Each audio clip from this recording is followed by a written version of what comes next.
Kamu dalam posisi terjebak, Angling Dharma. Di belakangku, prajurit-prajurit terlatih siap tempur. Dan pasukan panahku tinggal melepas busurnya. Mau lari kemana kamu?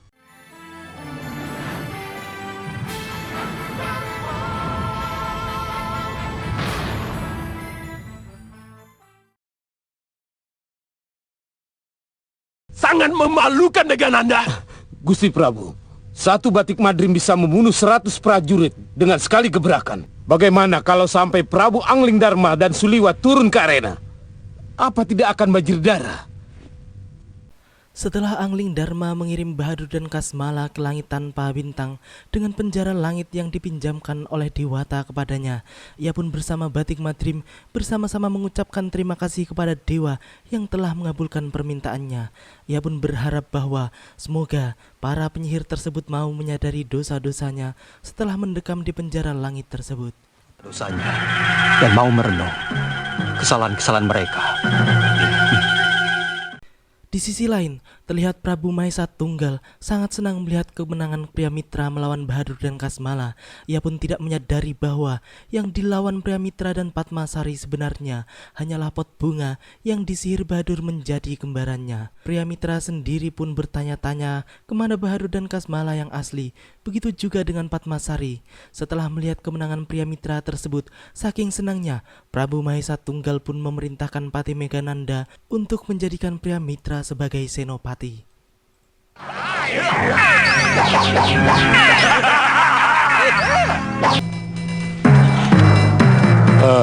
Angkat mereka menjadi senopati sebagai hadiah dariku. Baik, Gusti. Setelah itu, pria mitra dan Padmasari terlihat bingung karena mereka tidak menemukan Prabu Mahesa Tunggal maupun Bahadur dan Kasmala di tempat tersebut. Kemudian ia pun baru sadar bahwa sebenarnya dirinya hanya diadu domba dengan Bahadur dan Kasmala demi kepentingan Prabu Mahesa Tunggal sendiri. Rupanya mereka sengaja meninggalkan kita dan menjebak kita untuk berhadapan dengan Kasmala dan Bahadur. Licik. Setelah itu, tiba-tiba Prabu Angling Dharma muncul di hadapan pria mitra yang membuatnya kaget dan segera memberikan salam penghormatan untuk Prabu Angling Dharma. Pria mitra pun menanyakan tentang keberadaan Prabu Angling Dharma di tempat tersebut. Prabu Angling Dharma pun menjelaskan bahwa semua itu karena Prabu Jayadipa telah menyerahkan semuanya kepadanya, termasuk hak merebut kembali kekuasaan Sawopitu dari tangan Mahesa Tunggal. Itu karena Prabu Jayadipa sekarang ini ada di keraton Malwapati. Dan dia menyerahkan kemelut ini kepada saya.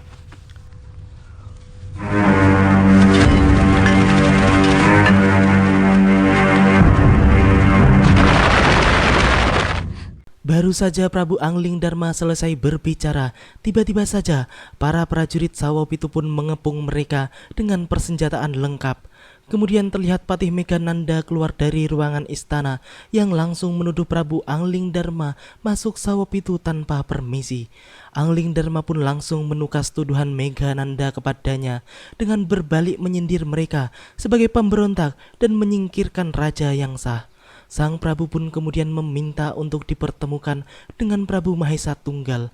Kepada siapa saya mau kulon nuwun? Kalau pemilik resminya Prabu Jayadipa telah mengizinkan saya masuk ke dalam kedatonnya. Oh, jadi Prabu Jayadipa ada di Malwapati? Tolong temukan saya dengan Prabu Mahesa Tunggal. Saya ingin bicara baik-baik untuk mewakili Prabu Jayadipa. Akan tetapi, Megananda pun justru malah mengusir Prabu Angling Dharma dengan hinaan yang sangat menyakitkan. Batik Madrim yang mendengar semua itu pun menjadi sangat kesal dan langsung maju ke depan muka Patih Megananda lalu menggertak Patih Abal-Abal tersebut. Namun Megananda malah menggertak balik Patih Batik Madrim dengan mengatakan bahwa ia mempunyai pendekar sangar, yaitu pria mitra dengan ilmu rawa ronteknya. Akan tetapi, pria mitra pun langsung membantah omongan Megananda. Ia pun menolak mentah-mentah apa yang telah disampaikan oleh Patih tersebut tentangnya. Apalagi di hadapannya adalah Prabu Angling Dharma dan Patih Batik Madrim, orang yang sangat dihormatinya. Dan mohon sampaikan pada Prabu Jayadipa, menginap saja terus di Malwapati daripada kembali ke Sawopitu. Malang benar nasib sampean, Patih Megananda. Mau menangnya sendiri. Saya tahu kehebatan Gusti Patih Batik Madrim. Tapi perlu diketahui, saya juga punya pria mitra dengan ajian Rawa Rontek. Nanti dulu. Sejak awal saya sudah bilang, saya datang ke sini hanya untuk melanjutkan pertarungan saya dengan Kasmala dan Bahadur. Dan tidak ingin terlibat dalam urusan lain. Walaupun pria mitra telah menolak dengan jelas pernyataan Patih Megananda, namun sang patih pun tetap ngotot menyampaikan bahwa Prabu Mahesa Tunggal telah mengangkat pria mitra sebagai Senopati Agung Sawopitu atas jasanya yang telah berhasil melempar Bahadur dan Kasmala ke langit. Pria mitra pun malah menjadi kaget dan bingung mendengar tuduhan tersebut karena ia merasa sama sekali belum bisa mengalahkan Bahadur dan Kasmala, apalagi ia dikatakan bisa melempar para penyihir tersebut ke langit, sama sekali tidak punya malu. Saya belum pernah menang melawan Kasmala dan Bahadur. Apalagi saya dapat mengurungnya dan melemparkannya ke langit. Kalau benar itu terjadi, hanya orang luar biasalah yang dapat melakukannya. Gusti Prabu yang melakukannya. Iya, memang. Itu terpaksa dilakukan karena titah dewa. Orang sehitam dan sejahat mereka memang pantas dibuang di penjara langit. Setelah mendengar semua penjelasan dari Batik Madrim, pria mitra pun menjadi puas karena akhirnya Bahadur dan Kasmala harus mendekam di penjara langit, dan ia pun menegaskan bahwa dengan demikian urusannya dengan Sawopitu telah selesai, dan ia pun langsung memohon pamit untuk pulang ke padepokannya di Gunung Kencana. Melihat kepergian pria mitra dan Padmasari dengan perasaan malu dan terpaksa, Patih Megananda pun segera mengejar mereka dan meminta mereka untuk kembali dan ikut berperang melawan orang-orang Malwapati tersebut. Pria mitra pun tetap menolak dan segera berlalu dari tempat tersebut. Saya sudah bilang, urusan saya dengan Kasmala dan Bahadur sudah selesai.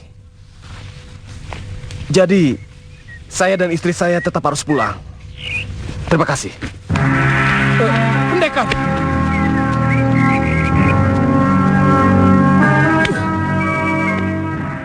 Patih Megananda pun benar-benar diselimuti perasaan sangat malu, bingung, dan cemas di hadapan Prabu Angling Darma yang telah dihinanya karena pria mitra yang akan diandalkannya malah pergi meninggalkan dan tidak peduli sama sekali kepadanya. Akhirnya, Megananda pun masuk ke dalam istana untuk memanggil Prabu Mahesa Tunggal supaya bisa bertemu langsung dengan Prabu Angling Darma. Setelah lama menunggu dan mereka tak kunjung keluar, Angling Darma pun memerintahkan Batik Madrim untuk memanggil pasukan Malwapati yang dipimpin langsung oleh Senopati Dharma Yuda untuk mengepung Sawopitu. Iring-iringan prajurit Malwapati ditambah prajurit Prabu Jayadipa pun berangkat dari Malwapati ke Sawopitu dengan penuh semangat. Kelihatannya ada yang tidak beres. Ya, saya tahu. Coba saya lihat. Ya, prajurit kita memang sudah mengepung Angling Darma. Bukan itu yang terjadi sesungguhnya. Tetapi senyum Angling Darma lah yang telah mengepung Sawopitu. Mereka sedang bertengkar.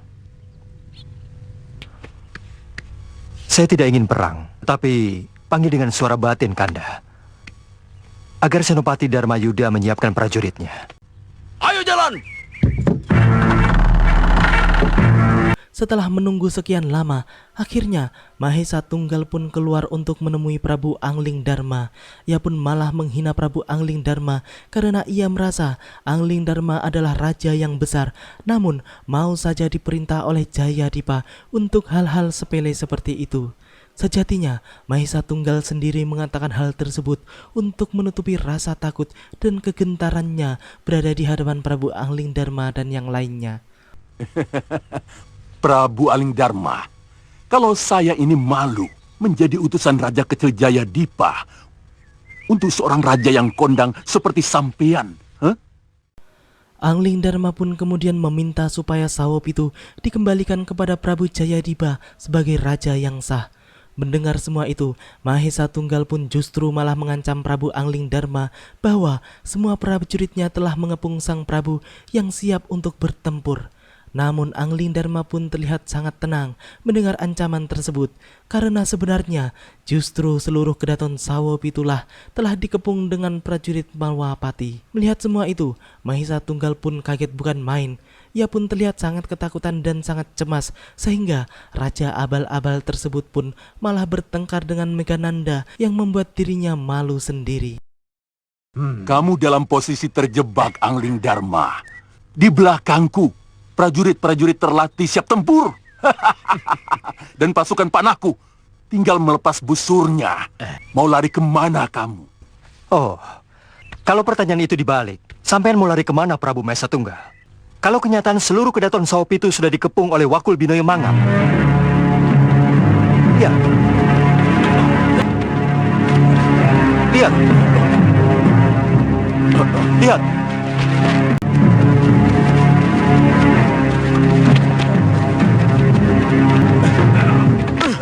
Meghananda, kenapa bisa jadi begini? Kenapa butulan belakang bisa jebol? Kanda Prabu yang salah. Semua kekuatan pasukan Paduka kerahkan ke depan. Sedangkan protes saya tidak digubris. Setelah tidak tahu lagi harus berbuat apa, akhirnya Mahesa Tunggal pun memerintahkan prajuritnya untuk menyerang Angling Dharma. Namun, tidak satupun dari sekian banyak prajuritnya yang mau melakukan perintahnya. Ia pun hanya berteriak-teriak seperti orang tidak waras. Akan tetapi, justru hal tersebut membuat semua prajuritnya menyerah dan melemparkan senjata mereka. Prabu Angling Dharma pun memperingatkan Mahesa Tunggal untuk jangan lagi berbuat kekacauan di Sawopitu, dan beliau pun mempersilahkan Mahesa Tunggal untuk pergi meninggalkan Sawopitu saat itu juga. Ayo serang!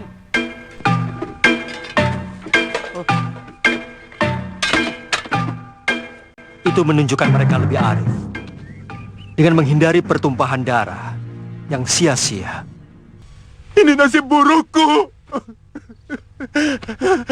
Nasib buruk Mahesa Tunggal.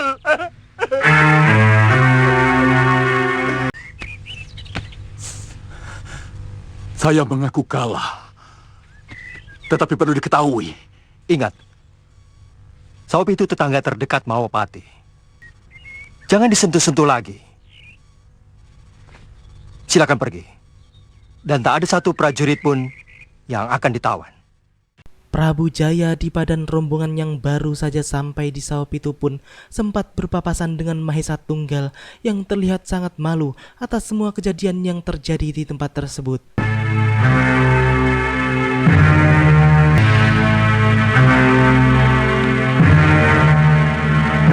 Saya ikut bahagia dengan kembalinya Sang Prabu ke Sawopitu.